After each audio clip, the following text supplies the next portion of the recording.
ایک صاحب پر دو مقدمات قائم ہوتے ہیں۔ مقدمات اتنے کنفیوزنگ ہیں کہ آپ بھی اگر سنیں گے اور ان کی تفصیل جانیں گے تو یقین جانیے آپ کا بھی دماغ بند ہو جائے گا اور سوچنے سمجھنے کی صلاحیتیں جاتی رہیں گی، اور آپ یہ کہہ اٹھیں گے کہ یہ کیسے ہو سکتا ہے کہ یہ دو مقدمات بیک وقت کوئی جیت سکتا ہے۔ یقینی طور پر اس میں سے ایک جیتا جا سکتا ہے اور ایک مقدمہ یہ صاحب ضرور ہار جائیں گے۔ اس مقدمے کی تفصیل بتانے سے پہلے میں آپ کو اپنی عدالتوں کے بارے میں یا جو ہمارا انصاف کا نظام ہے اس کے بارے میں آپ سے ایک چھوٹا سا واقعہ شیئر کرنا چاہتا ہوں۔ ایک صاحب کو کسی دوسرے شخص کی طرف سے نوٹس ملا اور اس نوٹس میں یہ کہا گیا کہ آپ کے والد کے میرے ساتھ کچھ معاملات تھے، کیونکہ اب آپ کے والد فوت ہو گئے ہیں تو آپ عدالت میں آ کے وہ معاملات میرے ساتھ حل کریں۔ وہ صاحب پریشان ہو گئے جن کو یہ نوٹس ملا، انہوں نے کہا میرے والد صاحب زندہ ہیں اور یہ کیا مقدمہ ہے۔ اس نے ان صاحب کو تلاش کیا اور ان کو فون کیا اور ان سے کہا کہ آپ کیسے کہہ سکتے ہیں، میرے والد صاحب تو ابھی میرے ساتھ دوپہر کا کھانا بھی کھایا ہے، صبح کا ناشتہ بھی کیا ہے، تو آپ نے یہ کیا بےہودگی مچا رکھی۔ انہوں نے کہا جناب آپ عدالت میں آئیے اور وہاں آ کے یہ ثابت کیجیے۔ اگلے دن یعنی جو تاریخ تھی اس پر وہ عدالت میں پہنچے اور انہوں نے جج صاحب سے کہا کہ جناب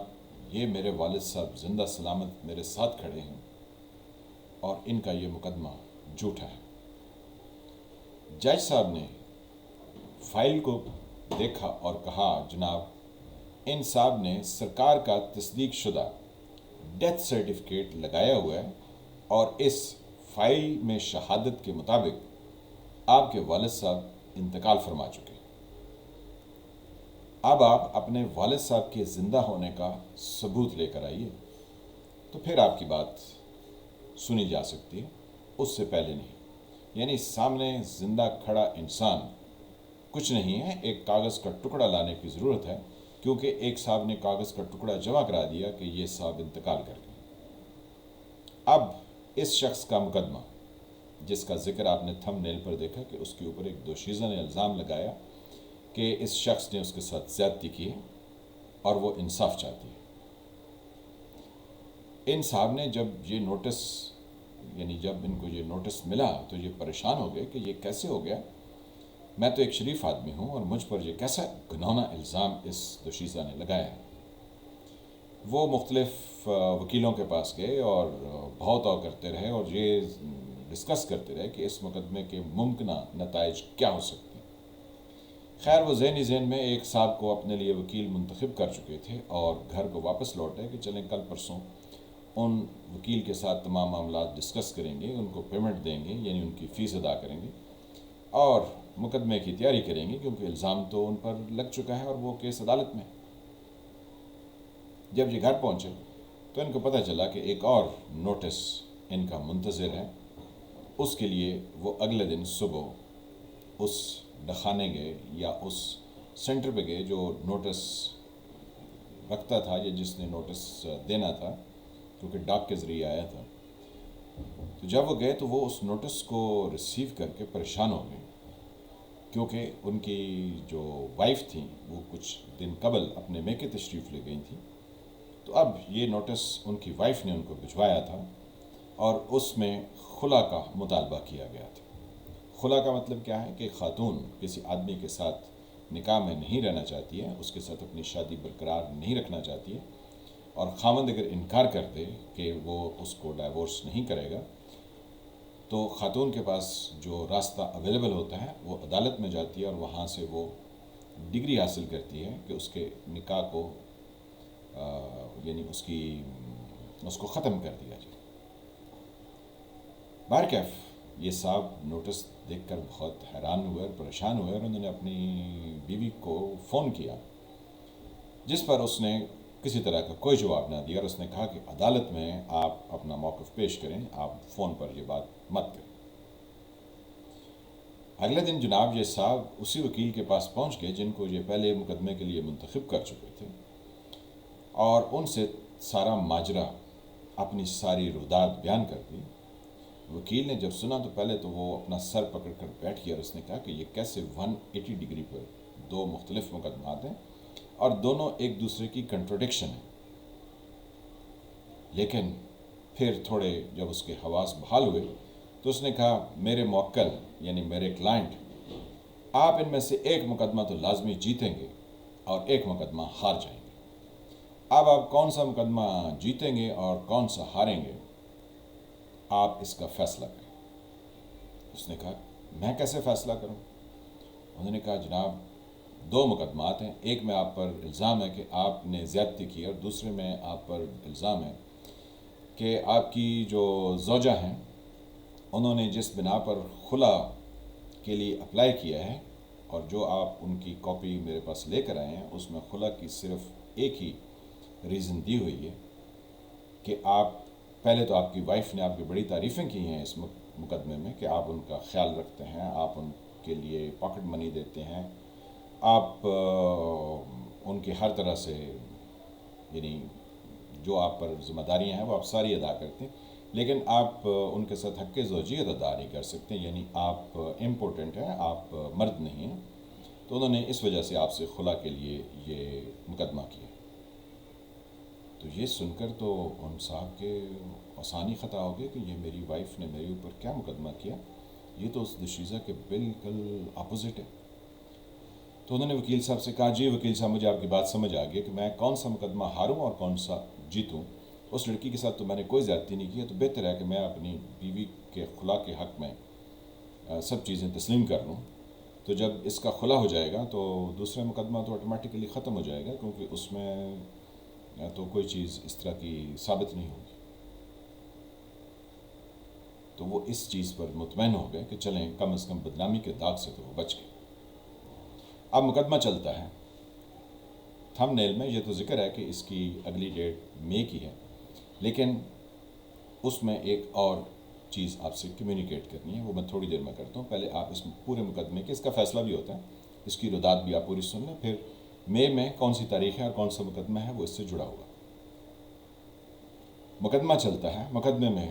یہ صاحب جو اندر ہی اندر سوچ رہے تھے کہ ان کی بیوی ان سے خلا لے لے گی اور وہ دوشیزہ کا الزام غلط ثابت ہوگا اور وہاں سے وہ باعزت بری ہو جائیں گے، تو جب مقدمات چلتے ہیں تو جیسے پہلے مقدمے میں نے آپ کو بتایا کہ جج صاحب نے کہا آپ اپنے والد صاحب کے زندہ ہونے کا سرٹیفکیٹ لے کر آئیے،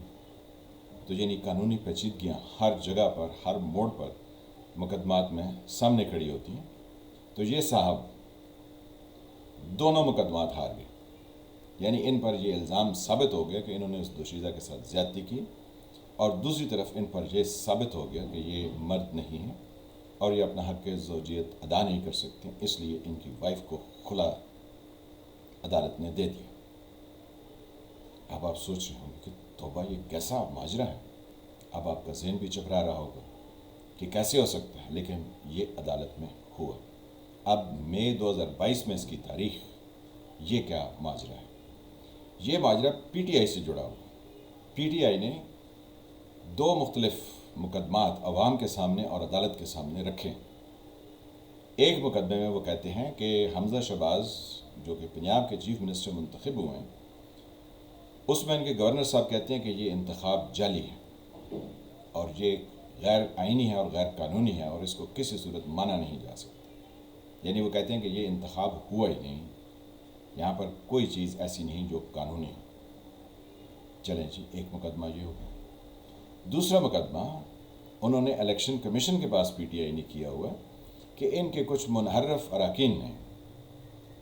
حمزہ شہباز کو ووٹ دیا ہے، جس کی وجہ سے ان کے اوپر یہ قانون لاگو ہوتا ہے کہ انہوں نے پارٹی ڈسپلن کی خلاف ورزی کی ہے، لہٰذا ان 20-22 اراکین پنجاب اسمبلی کو نااہل قرار دیا جائے۔ اب آپ سوچئے کہ مجھے لگتا یہ ہے اس پرانے مقدمے کی روشنی میں کہ یہاں پر دلائل سننے کے بعد عدالت کہے گی کہ جناب دونوں آپ کے حق میں فیصلے کیے جاتے ہیں، کہ ادھر گورنر کی بات ہی مانی جائے گی کہ انتخاب نہیں ہوا اور ادھر کہا جائے گا انہوں نے ووٹ دیا لہٰذا وہ نااہل ہوتے ہیں۔ کچھ ایسی صورتحال سمجھ میں آتی ہے۔ تو جب قاسم سوری کا کیس پاکستان کی سپریم کورٹ میں 3.5 پونے 4 سال پڑے رہے اور اس پر عدالتیں یہ فیصلہ نہ کریں کہ اس کے حلقے سے 64,000 جعلی ووٹ کیسے کس طرح سے نکلے، اور وہ شخص ایک سٹے آرڈر پر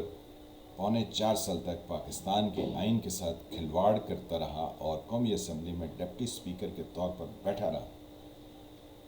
تو والد کے زندہ ہونے کا سرٹیفکیٹ پبلک لے کر آئے۔ یہ کیا ماجرا ہے؟ اور یہ کون سے عمران خان ہیں جو اپنے آپ کو کہتے ہیں کہ میں آپ کے لیے یہ کچھ کروں گا، جن کے 2 متضاد کیسز ہیں؟ وہاں پر تو چلیں 2 خواتین نے کیا تھا، یہاں پر تو ایک نہیں کیا ہوا، اور ایک ہی خاتون ہے جس کا نام ہے PTI۔ ادھر کہتی ہے کہ اس نے میرے ساتھ زیادتی کی، ادھر کہتی ہے میں اس سے خلا لیتی ہوں۔ تو یہ بہت ہی ٹیڑھی کھیر ہے جس کو سلجھانے کے لیے آپ کو ان کے چنگل سے نکلنا پڑے گا۔ میں کو حمزہ شہباز کا حمایتی نہیں ہوں،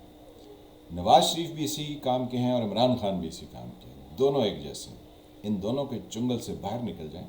تو شاید آپ اپنے معاشرے کو اور اپنے وطن کو بچا پائیں گے۔ سوچئے، نہیں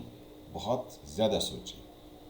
میں ہوں فالح ملک، آپ دیکھ رہے تھے سرکار۔ ملتے ہیں کسی نئے ٹاپک کے ساتھ۔ اللہ آپ کو اپنی زبان میں رکھے۔ جن فرینڈز نے چینل کو سبسکرائب نہیں کیا وہ اس کو سبسکرائب کریں اور گھنٹی کے نشان کو بھی دبا دیں تاکہ آپ کو نئے آنے والے ویڈیوز ملتے رہیں۔ ملتے ہیں کسی نئے ٹاپک کے ساتھ، تب تک کے لیے خدا حافظ۔